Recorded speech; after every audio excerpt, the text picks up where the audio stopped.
Terima kasih pemirsa masih bersama kami di Halo Indonesia. Pemirsa, Otoritas Jasa Keuangan atau OJK mencatat penyaluran pinjaman online pada Januari 2023 mencapai 18,72 triliun rupiah hingga meningkat 35,72% dibandingkan Januari tahun sebelumnya. Hal ini diakibatkan kurangnya perencanaan keuangan saat liburan akhir tahun. Menjelang pergantian tahun, sejumlah masyarakat sudah merencanakan acara berlibur bersama keluarga dan juga teman. Tak jarang, mereka dihadapkan dengan masalah keuangan yang perlu dipertimbangkan ketika memasuki awal tahun. Seperti kebutuhan sehari-hari, sekolah anak, dan kebutuhan wajib lainnya. Sehingga terkadang masyarakat melakukan pinjaman dana melalui pinjaman online dan lain sebagainya. Otoritas Jasa Keuangan atau OJK mencatat penyaluran fintech lending atau pinjaman online pada Januari 2023 mencapai 18,73 triliun, meningkat 35,72% dibandingkan bulan Januari pada tahun sebelumnya. Untuk itu diperlukan perencanaan keuangan yang tepat di akhir tahun agar terhindar dari masalah keuangan. Lalu bagaimana mengelola keuangan untuk berlibur agar tidak over budget? Untuk membahasnya lebih lanjut, kita masih terhubung dengan Rista Swestika selaku perencana keuangan. Halo Mbak Rista, kita akan melanjutkan perbincangan kita tadi nih Mbak. Ini kita akan menjelang akhir tahun. Tentunya masyarakat banyak yang sekali untuk merencanakan liburan mereka, traveling dan lain sebagainya untuk merewarding diri mereka ya Mbak ya. Lalu Mbak, ngomong-ngomong soal budget untuk liburan, bagaimana sih Mbak sebenarnya yang langkah tepat untuk merencanakan keuangan untuk liburan? Oke, baik. Ini menarik ya. Ini anggaran yang ditunggu-tunggu setiap akhir tahun nih Mbak Lintang gitu.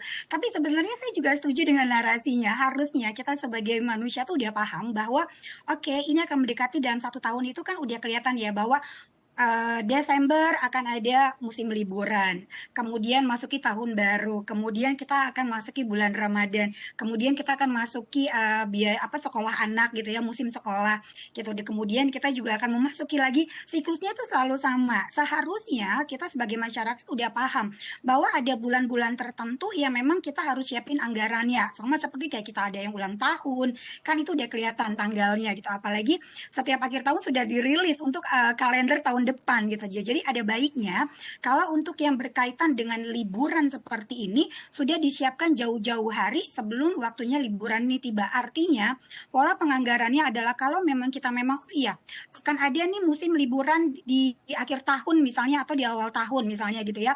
Kemudian kita buat nih dari akhir tahun saat ini untuk tahun 2024 ke depan gitu ya. Mungkin kita akan jalan-jalannya misalnya di Desember misalnya di 2024 misalnya. Oke, ada waktu 1 tahun. Kita mesti buat anggarannya. Berapa sih biaya liburan yang kita butuhkan? Contoh misalnya, kita butuh biaya jalan-jalan misalnya hanya untuk di Indonesia aja. Atau misalnya untuk keliling Eropa misalnya. Kita butuhnya berapa?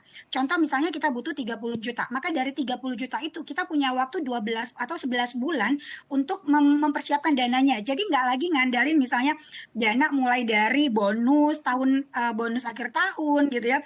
Atau misalnya dana-dana ngambil dari tabungan, tapi memang dari awal pada saat kita punya pendapatan itu kita udah atur tiap bulan ya untuk kita sisihkan atau kita saving atau kita investasikan untuk di akhir tahun di bulan ke-12 kita udah bisa jalan-jalan gitu ya. Jadi artinya dana liburan ini adalah sebenarnya dana yang sudah bisa diprediksi berapa yang kita butuhkan dan sebenarnya ini bisa kita siapkan dari pendapatan kita yang setiap bulan. Tapi permasalahannya Mbak Lintang adalah kalau pendapatan kitanya terbatas tapi kitanya pengen jalan-jalan gitu ya, otomatis kan ini nggak bisa kita siapkan dananya setiap bulan. Nah ini pun kita harus bijak gitu ya. Kita mesti lihat apakah memang dalam setiap akhir tahun itu kita memang harus liburan gitu ya dengan keluar kota kah atau misalnya keluar negeri kah. Kalaupun memang budgetnya nggak ada, ya namanya liburan itu nggak harus butuh biaya besar gitu ya. Bisa juga dengan biaya yang kecil tapi kita tetap bisa liburan. Nah apapun itu sebenarnya anggaran ini adalah sebuah dana yang kita sudah bisa prediksi dan sudah kita bisa siapkan.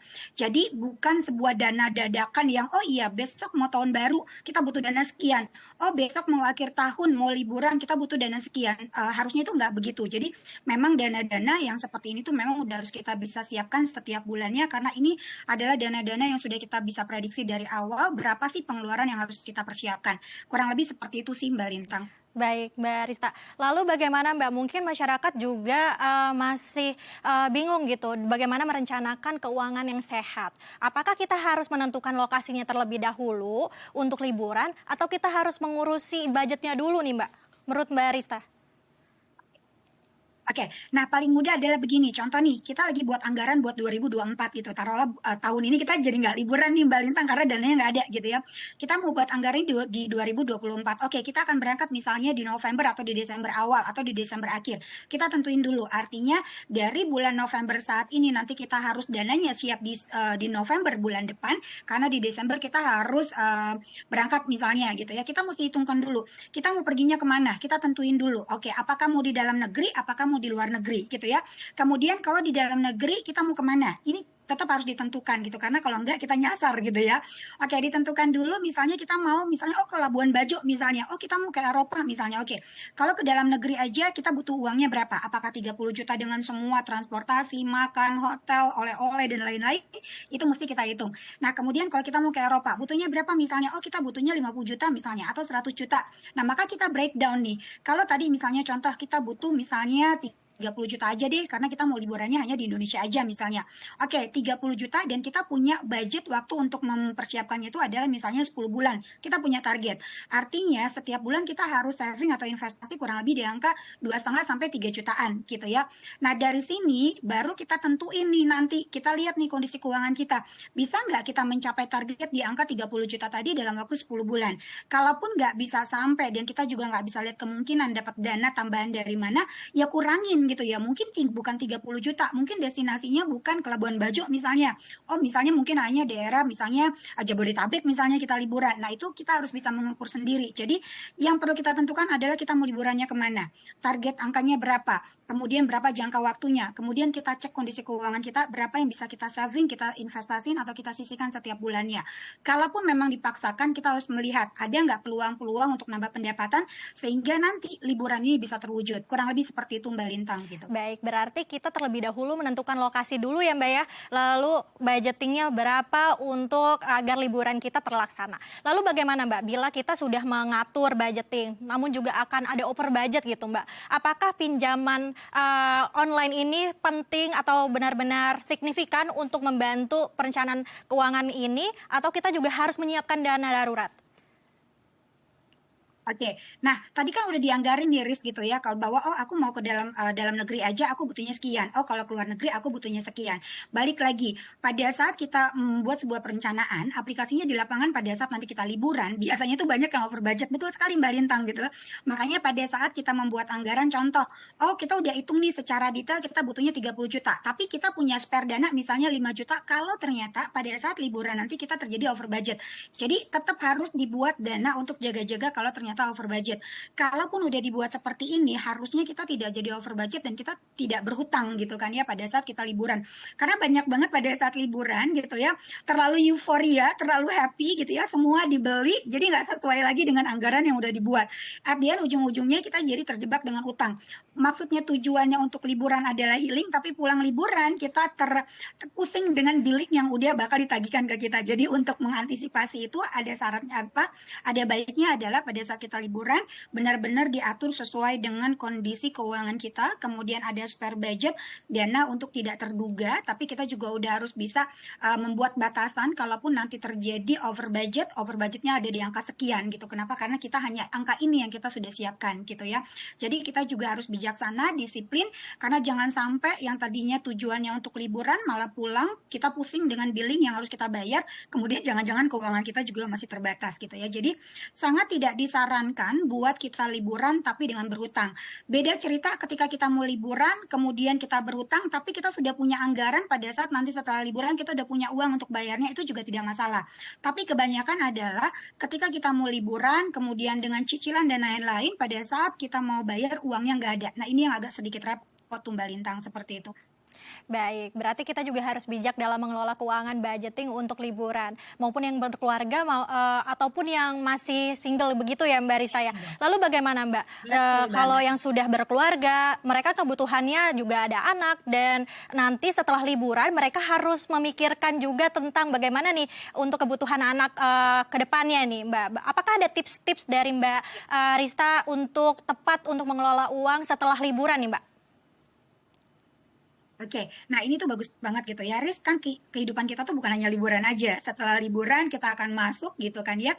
Di Januari itu udah mulai sekolah, kemudian tahun depan kita udah masuk ke bulan Ramadan, kemudian secara bersamaan juga nanti kita akan ada Idul Fitri, kemudian nggak berasa kita masuk untuk lagi ke tahun ajaran baru untuk anak sekolah. Nah, artinya tadi kalaupun memang keuangan kita terbatas saat ini, tapi kita juga pengen liburan gitu ya, tapi kita juga pengen ngomongin tentang untuk dana pendidikan anak dan lainnya agar tidak terganggu, apalagi kebutuhan kehidupan sehari-hari. Jadi tadi ada baiknya adalah kita mesti sadar dulu posisi keuangan kita saat ini ada di mana, berapa yang bisa kita gunakan untuk liburan, kemudian setelah liburan nanti dananya seperti apa memang harus dipikirkan. Makanya tadi penting sekali membuat sebuah perencanaan gitu ya, karena kalau nggak dibuat rencananya, maka tadi liburan ini bisa dipastikan mengganggu kebutuhan kita setelah nanti liburan usai. Sama kayak kita bicara tentang apa ya, kalau kita bicara tentang Idul Fitri misalnya gitu ya, banyak orang udah dapat THR bla bla bla, tapi setelah liburan setelah lebaran ternyata masih banyak juga yang bermasalah dengan keuangan. Jadi ada baiknya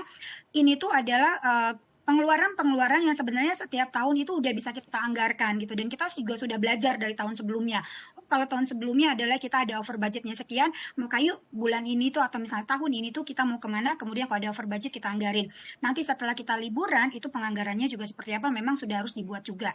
Karena tadi ini tuh pengeluaran-pengeluaran yang sudah kita bisa perkirakan setiap tahunnya. Nah, kalau kita bicara risk, ini udah ada anggaran liburan gitu ya. Tapi yang ditakutkan adalah setelah liburan ada pos-pos keuangan yang ternyata terpakai, yang sebenarnya pos-pos keuangan ini adalah untuk melanjutkan kehidupan sampai nanti gajian tiba misalnya gitu ya Mbak. Atau misalnya Baik. nih ada pos yang misalnya dana pendidikan anak gitu kan ya. Tapi ternyata karena tadi over budget pada saat liburan, dana-dana ini kepake. Nah, artinya tadi penting sekali kita punya anggaran batas atas dan batas bawah, berapa dana yang harus kita gunakan pada saat liburan, dan itu mau nggak mau harus bijaksana dan kita harus disiplin. Karena konsekuensinya kalaupun nanti itu dana kepake, berarti tadi kita harus setelah liburan usai harus kerjanya jadi 2 kali 3 double untuk untuk memenuhi lagi tadi dana-dana yang terpakai. Jadi saya harap Baik. sih semuanya kalau mau liburan itu boleh-boleh aja, tapi jangan sampai menggunakan dana-dana yang memang sudah ada posnya, seperti Baik. dana untuk Baik dana Mbak pendidikan Rista, berarti anak kita gitu juga ya. harus bijak dalam mengelola keuangan, jangan sampai besar tiang daripada besar pasak daripada tiang ya Mbak ya? Besar pasak daripada tiang, Iya, betul. betul sekali. Baik, terima kasih banyak Mbak Rista telah berbagi bersama kami. Semoga tayangan ini juga bermanfaat untuk masyarakat di luar sana. Salam sehat Mbak Rista. Terima kasih Mbak Lintang. Pemirsa, seperti apa pesona desa Bawah Mataluwo yang berada di Nia Selatan? Informasinya akan kami sajikan sesaat lagi, tetap di Halo Indonesia.